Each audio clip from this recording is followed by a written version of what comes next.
Oke guys, kali ini Jono mau berbagi cerita horor musik. Lu nggak usah main. Oh enggak. Musik. Kan enggak ada hobennya. Aduh ada nih. Nah, ini musiknya horor. Kita mulai dengan cerita horor. Apa yang lo alami dengan cerita horor? Ini konten tergantung bintang tamunya ya. Bintang tamunya mau cerita apa, lu kontennya apa gitu? Iya. Gue begitu. Ini konsep. Ini kan udah musiknya udah horor, John. Lu masih aja ngajakin gue debat. Oke, diulang lagi. Oh, musik horornya yang lain deh. Musik horor. Emang konten lu horor nih? Ya konten horor. Oh, Ini sekarang gua konten horor. Lu pengen berbagi pengalaman berarti konten horor. Karena lu mau pengen cerita horor. Musik horor. Nah, oke. Kan gua udah nyicil tuh selama 6 bulan. Ya, gua udah sayang banget sama tuh motor. Tiba-tiba pas lagi dipakai gara-gara gua telat 2 bulan, ditarik sama leasing. Itu yang menurut gua horor banget. Itu aib anjing. Itu aib bukan horor. Oh, itu horor tuh yang berhubungan dengan mistis gitu loh. alah goib. Si An. Ini nggak jadi cerita horor, nggak jadi konten horor. Gue kesel lama-lama gedek. Ya horor versi gua tadi itu. Gue kasihan editor nih ganti musik berapa kali nih biar membangun suasana horor. Jadi gini John, kalau kita pengen bikin cerita horor, konten horor itu semuanya harus mendukung. Ceritanya horor, setnya juga harus horor. Nggak bisa berdiri masing-masing. Cerita horor nih. Musiknya jazz. Setnya ada di kawinan orang nggak jadi horor. Ini udah mendukung banget Yang gitu. kurang mendukung apa berarti? Lu dari tadi ngomong mulu. Oke, musik horor. Nah, ini pas nih. Oke, yuk mulai. Bubar aja, John. Musiknya enak. Meresapi musiknya. Anjing. Lu nggak kelar-kelar. Oke. Oke. Sebelum gua cerita, gua mohon maaf dulu apabila ada penyebutan nama atau daerah yang mungkin nggak sesuai dengan cerita gua hanya lupa-lupa inget lah itu kejadian gua waktu kecil di desa gua. Tapi lu alamin sendiri? Bukan alamin, kayaknya hampir setiap warga kampung itu tahu cerita ini. Oh, jadi yang mengalami itu satu kampung itu? Satu keluarga, jadi gue mau menceritakan satu keluarga suami istri yang lama nggak punya anak, padahal nikah itu udah 10-an tahun Pur. 10 tahun. Nah itu makanya mohon maaf, orangnya masih hidup sampai sekarang dan itu menjadi cerita legend buat alhamdulillahnya beliau ini udah adopsi anak sekarang. Kalau boleh tahu di daerah mana? Itu di Desa Pegiringan, Kecamatan Bantar Bolang, Kabupaten Pemalang. Itu tanah kelahiran aku di sana. Nah, itu hampir semua orang dulu yang lahir di 80-an itu tahu cerita ini. Gue sih dulu masih anak-anaknya gue tuh nggak jauh dari mistis lah. Hampir kayaknya tiap malam Jumat itu horor lampu belum ada apa gitu. Iya, benar-benar. Dan gue ngalamin itu. Itu bermula dari? Jadi gini, gue langsung cerita aja ya. Iya, langsung cerita aja. Jadi dulu tuh ada orang nih, dia sebenarnya bukan keluarga nggak mampu juga, lumayan mapan. Suaminya kerja, dia punya beberapa sawah gitu kan. Pokoknya dibilang lumayan lah, akhirnya dia menikah. Dan karena itu dari keluarga yang mampu, mereka akhirnya hidup terpisah. Enggak yang ikut orang tua perempuan, enggak orang tua laki-laki. Mereka langsung begitu nikah langsung punya rumah sendiri. Itu suami istri awalnya bahagia tuh, tiap hari bareng itu hampir kayaknya orang sekitar pun nggak menyangka akan kejadian ini karena awalnya mereka begitu manis mengarungi rumah tangganya. Nggak ada kecemburuan, emang dua-duanya setia. Orang kampung dulu nggak ada yang namanya pelakor, nggak ada yang apalah, setia. Nah bulan berganti bulan, tahun berganti tahun, lama-lama itu keluarga menemukan titik permasalahan di mana berdua ini mereka akhirnya saling menyalahkan karena sampai beberapa tahun itu mereka nggak punya momongan. Si perempuan menyalahkan suami, mungkin suaminya nggak sehat. Si suami menyalahkan istrinya, mungkin istrinya yang mandul.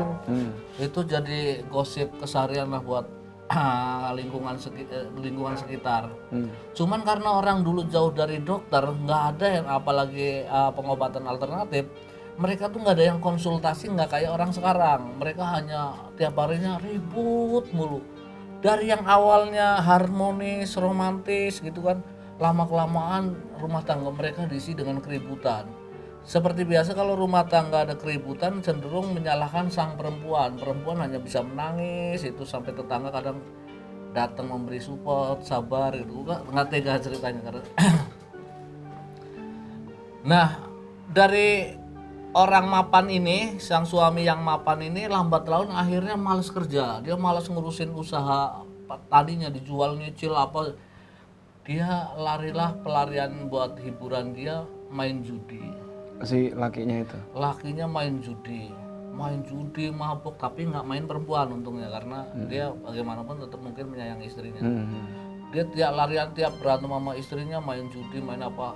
Sampai harta semuanya habis dari sawah, motor dulu tuh motor RX spesial, gua masih inget banget motor RX spesialnya.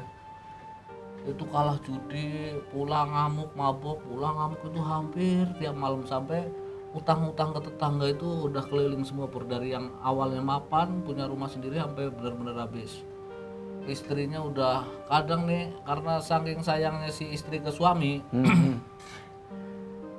Si istri itu rela minjemin duit buat suaminya judi Pur. Yang penting suaminya nggak ngamuk di rumah sampai segitunya.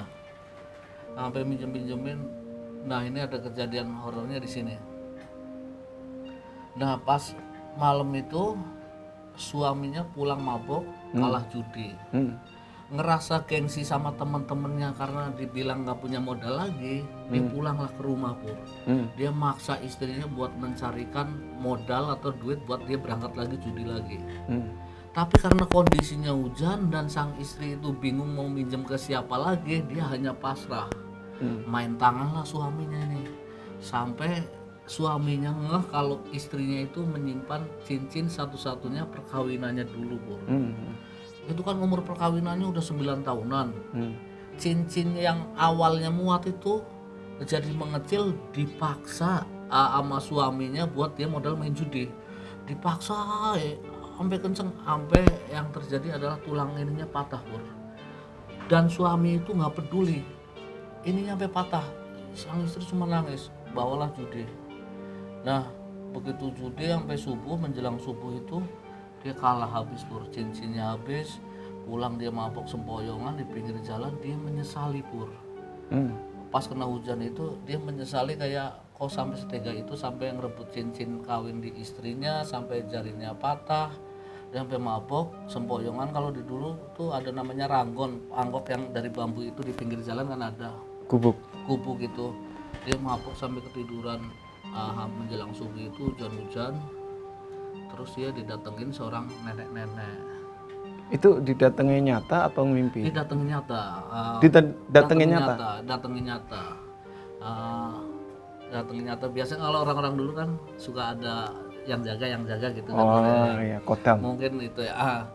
Dia pulang subuh-subuh mabok sambil sedikit nangis, seorang laki-laki lah nangis itulah. Nangis tapi nggak keluar air mata. Dia mabok, tidurlah di gubuk tersebut. Hujan-hujan, didatengin sama nenek-nenek nih. Pakaiannya putih, rambutnya putih, pokoknya semuanya putih. Nenek-nenek datang, dia nggak ketakutan, nggak apa, karena dia lagi posisinya depresi dan menyesali kejadian itu. Nenek-nenek itu memperhatikan, sang laki-laki itu pun cuma memperlihatkan dari ujung rambut, diperhatikan. Nah, laki-laki ini memperhatikan dari ujung rambut, mukanya, pakaiannya. Nah, yang bikin kaget laki-laki ini Pur, sang suami ini, ternyata nenek-nenek itu jarinya sama patah kayak istrinya. Kayak istrinya. Dia kaget bukan main, dia perhatiin. Ternyata nenek-nenek itu mengalami hal yang sama dulu-dulunya. Setelah dia perhatiin, ternyata nenek-nenek itu anjing, bangsat. Anjing. Demi Allah gue kaget sih. Asu. Jahat Bang Jono, aku juga kaget. Anjing. Baik, Ustaz. Jahat. Anjing. Aku gitu terus serius. Aku lagi. Nah, kalau yang kaget berarti horornya di situ. Ih, sumpah. Itu kan horor, itu ngagetin. Karena gua nih Bas. Itu doang. Itu doang. Ya, klimaksnya di situ. Kalau pendengarnya ikut kaget, ya cerita gua horor gua berhasil. Bener gak sih? Lu kaget gak? Kaget gue. Berhasil dong. Berhasil. Berhasil. Lu kaget gak? Kaget. Takut dong, takut. Takut. tapi Horor banget, kagetnya Ren. karena Bang Jura wah gitu. Horor banget dong. Iya. Jadi itu siapa tuh Ren yang pesan? Aduh. Jadi kan gue cerita dimulai dari pengalaman adalah guru yang terbaik. Lu dapat guru apa di sini nih? Gue dapat satu pelajaran, Ah, lu nggak usah lagi di konten gue dah. Oke guys, terima kasih. Jangan lupa di like, komen, di share. Atau kalau misalnya lu ada apa namanya sesuatu yang bisa diambil dari sini, tolong balikin lah. Ini bukan ini bukan Hiburan bukan, aja. Ini hiburan aja. Kalau ada manfaatnya berarti bukan dari gua lah. Kalau ada kesalahannya minta maaf. Kalau mungkin teman-teman semua ini nebeng boleh ya? Boleh. Nah, ini kalau teman-teman semua nantangin gua mau pur bikin apa, silakan komentar aja. Kali aja masukan dari teman-teman menjadi ide kreatif buat kita. Ya, sip. Thank you guys. Udah, cut. Ya tidur si anjing, kameramen gue tidur. Wih, bangun lu, bangun dong. Bangun, cut dulu.